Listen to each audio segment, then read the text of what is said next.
ಲಕ್ಷ್ಮೀದೇವಿ ಜಾತ್ರೆ ಮೆರವಣಿಗೆಯಲ್ಲಿ ಗಾಳಿಯಲ್ಲಿ ಗುಂಡಿನ ಫೈರಿಂಗ್ ನಡೆದ ಘಟನೆ ಬೆಳಗಾವಿಯಲ್ಲಿ ಆತಂಕ ಮೂಡಿಸಿದೆ. ಬೆಳಗಾವಿ ತಾಲೂಕಿನ ಸುಳಗ ಗ್ರಾಮದಲ್ಲಿ ನಡೆದ ಲಕ್ಷ್ಮೀದೇವಿ ಕಳಸಾರೋಹಣ ಕಾರ್ಯಕ್ರಮದ ವೇಳೆ ಲೈಸೆನ್ಸ್ ಪಡೆದ ಗನ್ನಿಂದ 2 ಸುತ್ತು ಗಾಳಿಯಲ್ಲಿ ಫೈರಿಂಗ್ ಮಾಡಿರುವ ಘಟನೆ ಬೆಳಕಿಗೆ ಬಂದಿದೆ. ಕಾಕತಿ ಪೊಲೀಸ್ ಠಾಣೆಯಲ್ಲಿ ಸ್ವಯಂ ಪ್ರೇರಿತ ಪ್ರಕರಣ ದಾಖಲಾಗಿದೆ. ಇನ್ನು ಆರೋಪಿಗೆ ನೋಟಿಸ್ ನೀಡಲಾಗಿದ್ದು ವಿಚಾರಣೆಗೆ ಹಾಜರಾಗುವಂತೆ ಪೊಲೀಸರು ಸೂಚಿಸಿದ್ದಾರೆ. ಫೆಬ್ರವರಿ 5ರ ಸಂಜೆ ನಡೆದ ಈ ಘಟನೆ ಇದೀಗ ಜಿಲ್ಲಾದ್ಯಂತ ಚರ್ಚೆಗೆ ಗ್ರಾಸವಾಗಿದೆ.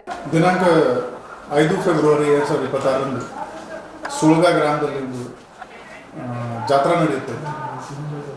ಜಾತ್ರೆಯಲ್ಲಿ ಕೆಲವು ಯುವಕರ ಮಧ್ಯದಲ್ಲಿ ಸಣ್ಣ ಪುಟ್ಟ ವಿಚಾರದಲ್ಲಿ ಘರ್ಷಣೆ ಆಗುತ್ತೆ.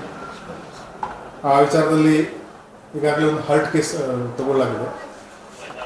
ಆ ಘರ್ಷಣೆ ಆಗಿದ್ದಾಗ ಅಲ್ಲೇ ಇರುವುದು ಗ್ರಾಮಸ್ಥರು ಬಾಬುರಾವ್ ಗಡ್ಕರಿ ಇನ್ನು ಅವನು ಲೈಸೆನ್ಸ್ ವೆಪನ್ನಿಂದ ಗಾಳಿನಲ್ಲಿ 2 ಗುಂಡು ಹಾಕಿದ್ದಾರೆ. ಲೈಸೆನ್ಸ್ಡ್ ವೆಪನ್ ಇದೆ ಅದು.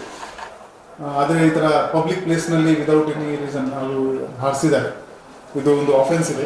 ಸೊ ಅದಕ್ಕಾಗಿ ಕಾಕ್ತಿ ಪೊಲೀಸ್ ಸ್ಟೇಷನ್ನಲ್ಲಿ PSI ಮೃತ್ಯುಂಜಯ ಇವರು ಕಂಪ್ಲೇಂಟ್ ಆಧಾರದ ಮೇಲೆ ಒಂದು ಕೇಸ್ ದಾಖಲು ಮಾಡಲಾಗಿದೆ. ಸೆಕ್ಷನ್ 125 BNS ಮತ್ತು ಸೆಕ್ಷನ್ 25 ಆಫ್ ಆರ್ಮ್ಸ್ ಆ್ಯಕ್ಟ್ ಇದರಲ್ಲಿ ಸೇರಲಾಗಿದೆ. ಈ ರಿವಾಲ್ವರ್ ಜಪ್ತ್ ಮಾಡಲಾಗಿದೆ. ಇದರಲ್ಲಿ 4 ಲೈವ್ ರೌಂಡ್ಸ್ ಮತ್ತು 2 empty ಕೇಸಸ್ ಕಾರ್ಟ್ರಿಜ್ ಅದು ಕೂಡ ಜಪ್ತ್ ಮಾಡಲಾಗಿದೆ.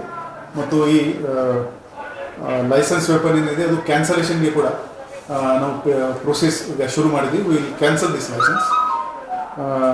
ಯಾರು ಲೈಸೆನ್ಸ್ಡ್ ಇರಲಿ ಅಥವಾ ಅನ್ಲೈಸೆನ್ಸ್ ಕೂಡ ಇದ್ದರೆ ಪಬ್ಲಿಕ್ ಪ್ಲೇಸ್ನಲ್ಲಿ ಈ ಥರ ಶಕ್ತಿ ಪ್ರದರ್ಶನ ಮಾಡೋಕ್ಕೆ ವೆಪನ್ ಬಳಸಿದರೆ ಅವರ ಮೇಲೆ ತಕ್ಷಣವೇ ನಾವು ಕ್ರಮ ತಗೊಳ್ತೀವಿ. And they have to face criminal trial ಅವರು ದೇ ಹ್ಯಾವ್ ಟು ಅವ್ರ ಮೇಲೆ ಆಗುತ್ತೆ. Thank you.